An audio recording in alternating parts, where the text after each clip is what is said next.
I know that y'all have got some new people that are here, so we have some interns that are working with us, and they put together a little video, so you're going to see some familiar faces. So we're going to just show it, and I'll kind of talk as we go through. And just wanted to say a special thanks to the whole church for my mom with her surgery. I know y'all really called and come and checked on her, and my dad really enjoyed the food you sent. Because we came up last weekend and cooked a whole bunch, and I think they had ate the same thing for several days. So anyway, that was a nice treat. I think on maybe Thursday or something they got that. So they really appreciated that. But I'm just thankful for the church family that they have.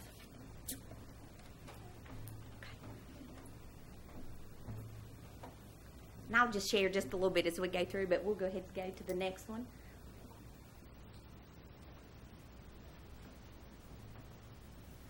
Okay, this is, of course, their own property, and I know that y'all can see that online, and a lot of you have come and actually visited down there as well. But we do have, currently have 6 homes. We have 4 that's on property and 2 that's actually off of property. And we have just got our license probably since we were up here the last time. We received them in June, and we can serve infants up to age 21 now. Okay. I am not expecting, but we are expecting all the time.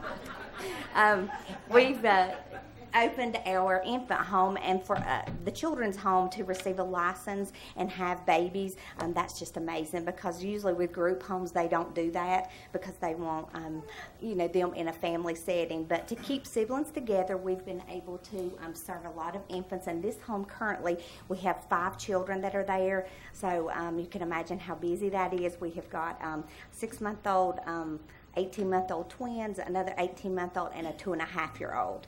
So the majority of the time we have to have 2 staff out there if all the kids are there at one time. So we're real excited about that, and we've had a lot of different people that's helped support and kind of get that off of the ground.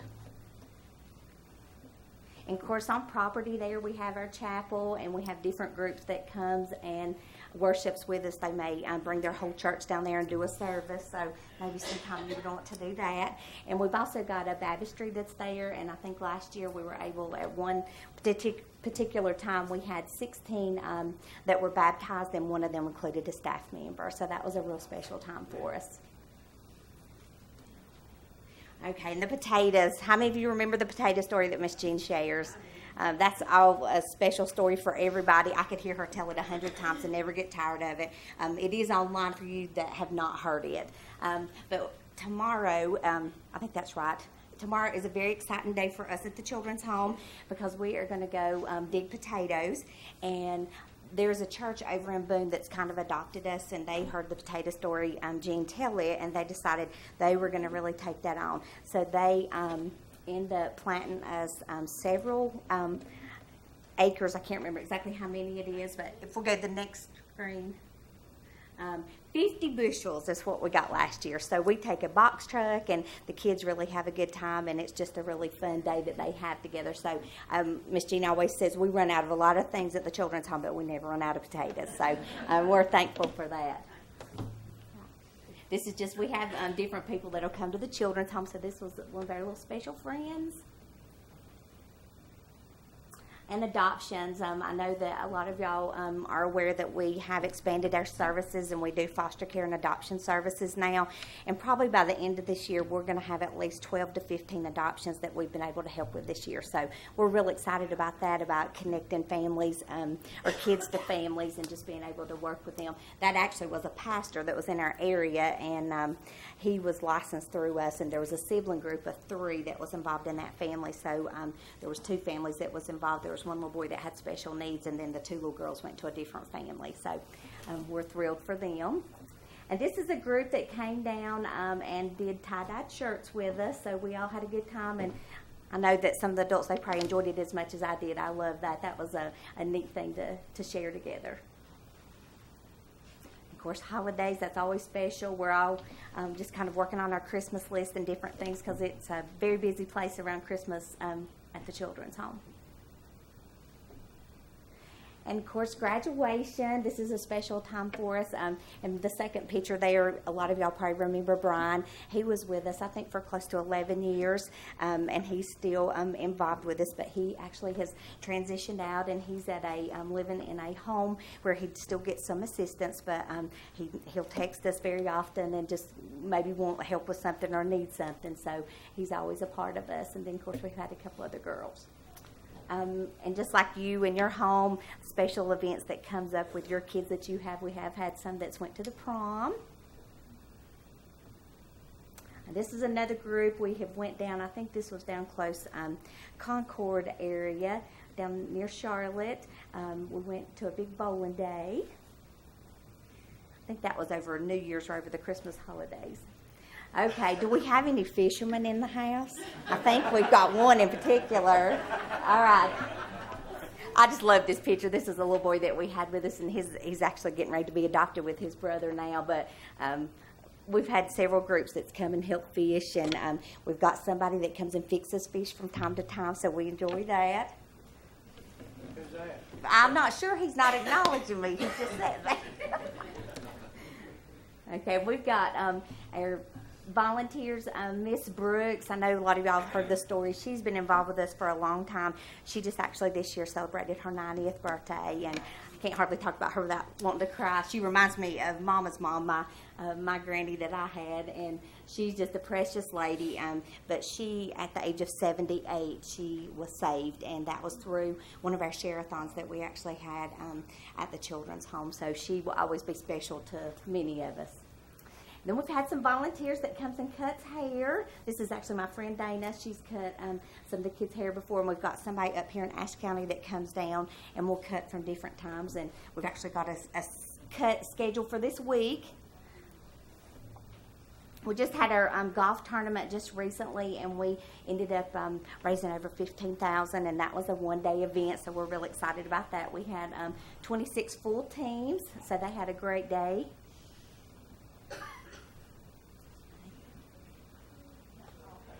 We like to dress up.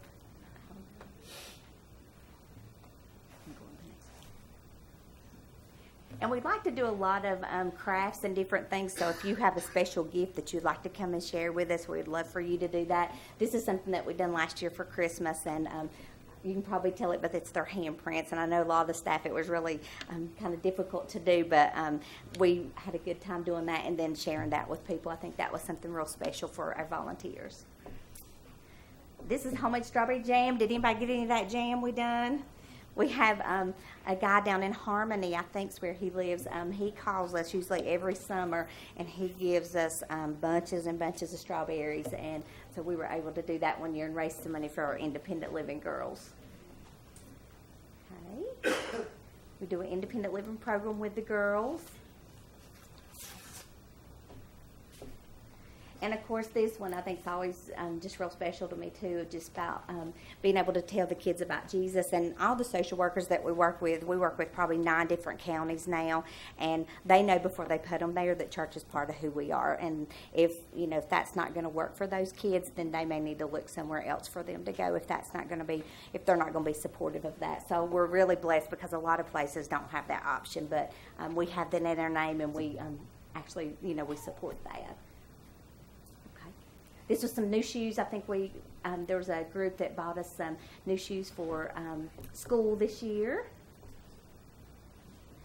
Do we recognize any familiar faces here?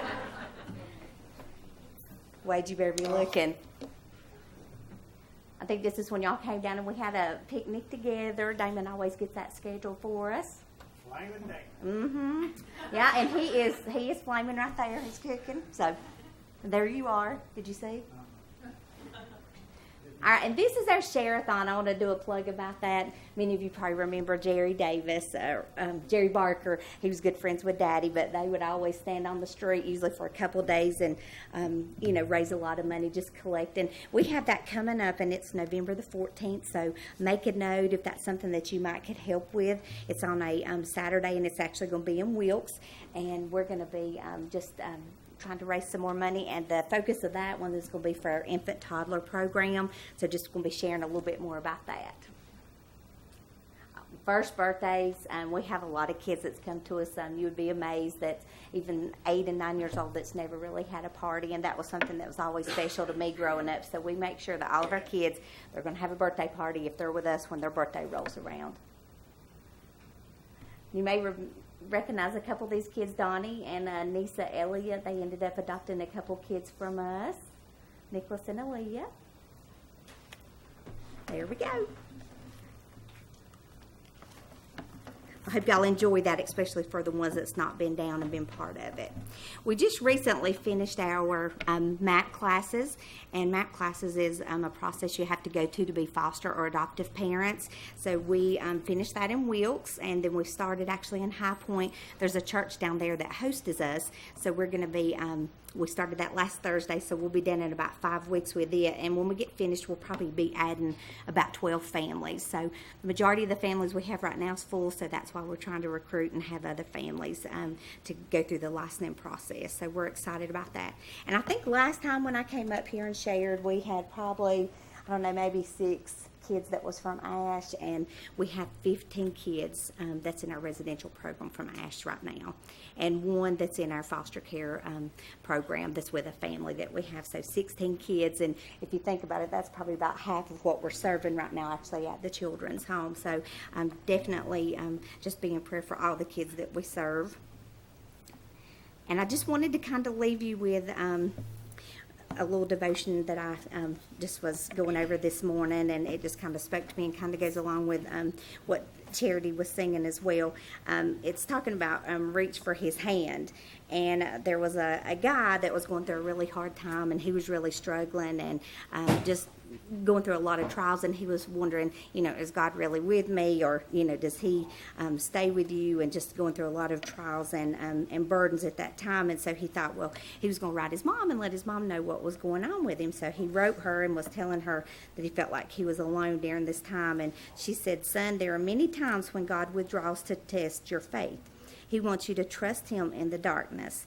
And she said to him, I want you to reach up in faith in the fog, and you will find that his hand will be there. And whether or not we feel God's presence, he's always with us no matter what, and his faith is always there. So remember Hebrews 13:5, I will never leave nor forsake you. And I know a lot of times we feel like that we're alone, and we're just thrown out there, and we try to tell the kids, he's always with us. All you have to do is he's just a prayer away. So we just ask that you continue to pray for us, and we've always got a spot for you, but really pray for the Share-a-thon November 14th, and if you can come and help be part of that, we'd love to have you. And I know Janet's come and volunteered in the hot dog stand. We are having the hot dog stand again, and I think Daddy says he's going to be trees and making wreaths, but I'm hoping between him and David, maybe we can get him down there, and they'll be collecting again. So just pray for that for us. But thank you again for having us and for all your support and